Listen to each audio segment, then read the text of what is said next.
자, 여러분 반갑습니다. 5월 7일 미국 시장 현황에 대해서 한번 살펴보도록 하겠습니다. 지금 주식 투자하시는 분들은 미국이나 국내 증시나 어디까지 하락할지가 가장 궁금하실 것 같습니다. 지지난 방송 후부터 시장에는 큰 악재가 3개가 있다라고 말씀을 드렸죠. 첫 번째는 연준의 금리 인상과 러시아와 우크라이나 전쟁, 그리고 중국 봉쇄로 인한 중국 경제 성장률 하락. 현재로서는 이 3가지가 가장 큰 것으로 보여집니다. 자, 그렇다면 어떤 것이 가장 빠르게 해결이 될까? 중국 봉쇄는 1개월에서 2개월 정도면은 끝이 날 거라고 예상을 하고 있고, 러시아와 우크라이나 전쟁은 9월달 정도에 끝이 날 거라고 예상을 하고 있습니다. 하지만 연준의 금리 인상은 연말까지 계속 이어질 전망이죠. 여기서 가장 중요한 것은 이 3가지 모두 시장에서 전혀 반영이 안 됐다는 겁니다. 통상적으로 연준에서 금리 인상을 하게 되면 한 달에서 2달 이후에 거기에 대한 결과가 나오죠. 전일 미국장 마감 동향을 살펴보도록 하겠습니다. 국내에 가장 큰 영향을 주는 나스닥 종합지수가 1.4%나 하락으로 마감이 됐습니다. 하지만 선물 시장에서는 좀 더 큰 하락을 하고 마감이 됐죠. 그리고 미국 10년물 채권 수익률도 3.142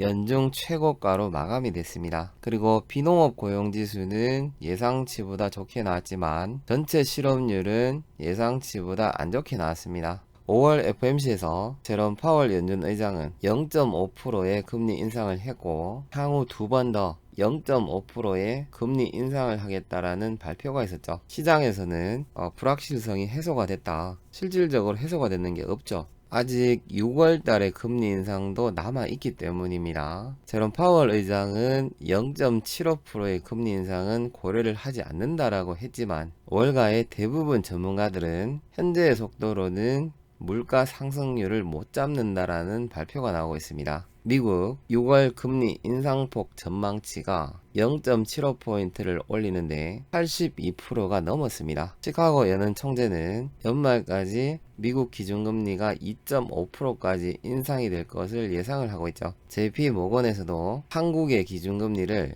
연말까지 2.5%를 전망을 하고 있습니다. 하지만 미국과 한국의 금리 격차가 없으면 외국인들이 한국에 투자를 하지 않겠죠. 그리고 러시아에서는 우크라이나에 핵무기를 사용을 하지 않겠다라고 하고 있지만 이미 핵미사일 훈련 자체가 시작이 됐다라는 발표가 나왔습니다. 그리고 현재 중국은 주요 도시 봉쇄로 실업자 숫자가 계속해서 늘어나고 있다라는 발표가 있었죠. 9월 아시안 게임까지 연기를 했습니다. 그만큼 중국의 코로나 확진자 숫자가 급격하게 늘고 있다라는 이야기겠죠. 그리고 국내 시장 상황을 살펴보면 G20 국가들은 가계빚이 줄어들고 있는데 한국만 늘고 있다라는 발표가 계속해서 나오고 있습니다. 심지어 소득 대비 부채 비율이 218%나 되고 선진국의 평균치보다 50%가 높은 수치입니다. 하단 그래프를 보시면 G20 국가들의 평균치는 178을 찍고 부채가 하락하는 것을 볼 수가 있는데 한국의 경우에는 계속해서 증가를 하고 있죠.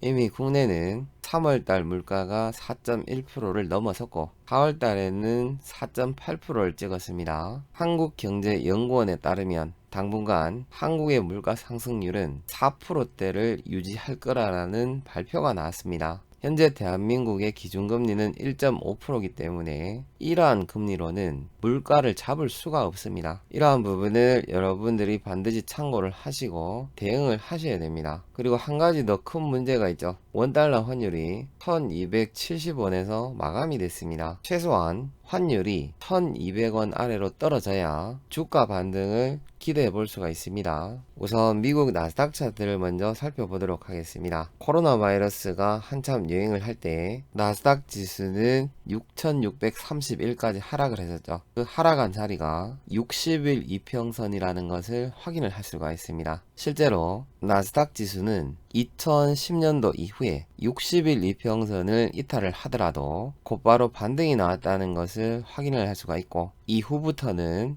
월봉상 60일 이평선이 하단 저점으로 강력하게 지지가 되고 있다는 것을 확인을 할 수가 있죠. 코로나 팬데믹 때도 60일 선이 하단에서 강력한 지지를 해줬습니다. 그렇다면 나스닥 지수는 우선적으로 9,900선까지는 하단으로 열어놓고 대응을 해야 되겠죠. 최악의 경우에 120일선과 그 이하까지도 열어놓고 대응을 하셔야 됩니다. 하지만 국내 상황은 조금 더 다릅니다. 코스피 지수의 2010년도 이후의 동향을 살펴보면 2012년도까지는 미국과 마찬가지로 월봉상 60일 이평선이 강력한 지지가 됐었습니다. 하지만 2015년도 이후부터는 월봉상 120일선이 강력한 지지가 됐었고, 코로나 팬데믹 이후에는 그조차도 무너져 버렸죠. 코로나 팬데믹이 창궐을 할 때 거의 90% 이상의 전문가들이 국내 증시 바닥은 1800선이라고 이야기를 했었습니다. 이 자리를 보고 이야기를 한 겁니다.